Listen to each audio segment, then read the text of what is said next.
people, I finally made it home from the fight party that I went to. It is the 26th of January, about a few minutes past 1 in the morning. I'm about to go to bed. Excuse my voice. I've been hanging out with a bunch of like workmates, and we've been yelling a great deal. And whenever I start yelling and getting excited, especially because it was a fight night, my voice tends to be shot for a day or two, before it will get back to normal. Anyway, do excuse me. I very quickly want to go through my fight review the night. First things first is I was at a fight party. It was sort of like a party for myself and all the guys and girls that I've been training with for the past few months. We have finally finished training, and we're all slowly going to start to branch off into different areas, so we won't all be together all the time the way we have been for the last few months. So we decided to have a little bit of a party, and lo and behold, the UFC were kind enough to schedule an event for the exact same day, free on Fox. So we hung out, and then when the fights came on, you know it, we started watching all the fights. It was awesome. I'm not going to go through the entire card. I was at a party, so I couldn't really watch everything. I was sort of like trying to, but conversations and people trying to laugh and be funny and stuff like that all throughout the night. So couldn't really get into everything, but we got the main gist of the card. The picks that I gave prior to this review video that I'm doing right now, I picked Alex, whose last name I can never pronounce correctly, Alex to beat Sergio Pettis. I was right, yay. I think it was a good fight. Pettis definitely has some skills, but I think that the reach was just a bit too much for him. I hope I'm not speaking too soon, but maybe Pettis might consider dropping weight.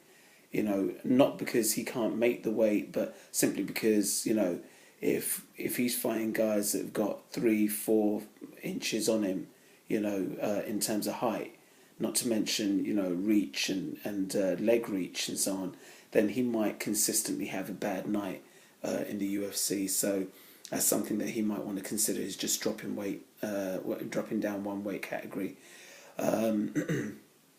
Jeremy Stephens, once again, I was absolutely correct. Jeremy Stephens did what he always does. Scrappy fighter, really decent fighter, and he came through for me, so I was very, very happy with that.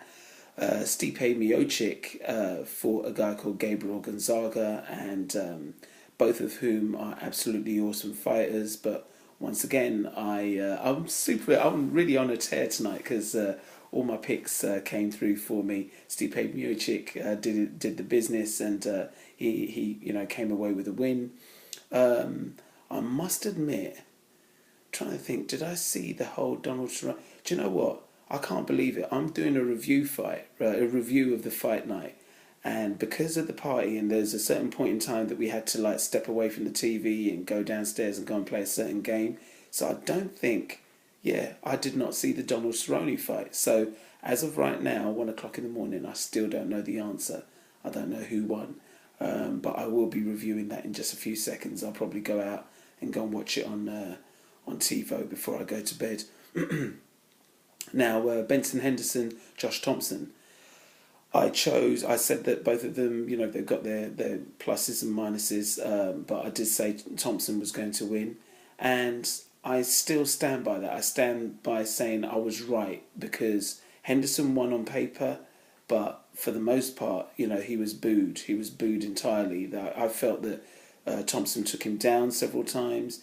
The rare occasion where Henderson took Thompson down, Thompson was back up on his feet. Thompson, was very, very active, constantly going for submissions.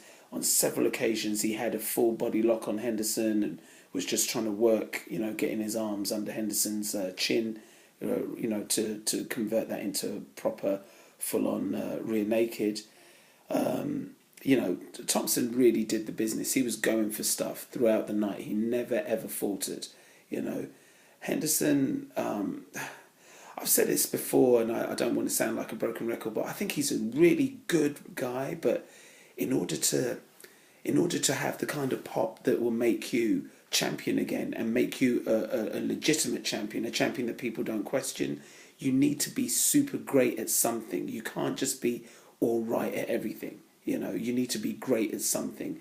And as of right now, I don't really see it. I don't see what he's great at. I see what he's extremely good at, but I don't see what he's great at. And I think that that's, you know, his detriment. But you know, he works extremely hard. His conditioning is unbelievable. So, at least from an athletic standpoint, I can never ever fault the man. And you know, he has the drive and the will that, and he's a very strong Christian as well. So that also helps with his focus. I think that at some stage, you know, I will be changing my tune about Benson Henderson. But for the time being, you know, he won on paper, but people aren't impressed. I don't see the UFC giving him a title shot with this. They'll probably want him to fight one or two more times before he might be able to get back in there with whoever's holding the belt by then. Anyway, as you can see, my voice is entirely shot. It was an absolutely wonderful night. Great to be around some really cool people, and you know, they're all like my workmates and whatnot. You know, it was a really, really cool evening, and you know, some wonderful you know, blessings and revelations were given to me, you know, at this UFC night. It was like, you know, different people talking about different things. I won't get into it. Some of it's a bit personal, some of it really I shouldn't even bring up on my UFC video thing, but it was a really, really cool night, and I'm looking forward to the future. I really am, you know. Some great things to come. Now, next week we've got Uriah Faber and Renan Barão. I cannot wait. I'm going to do a preview video for that and a proper review video for that once the fight's over. Also, this week I'm going to try and fit it in between my busy schedule. I've got to finish Uriah Faber's book, and I'll do a full Uriah Faber book review as well and stick it up on YouTube. Okay, all right, guys, have a good one. Thanks for watching, and I'll speak to you guys soon. Okay, bye.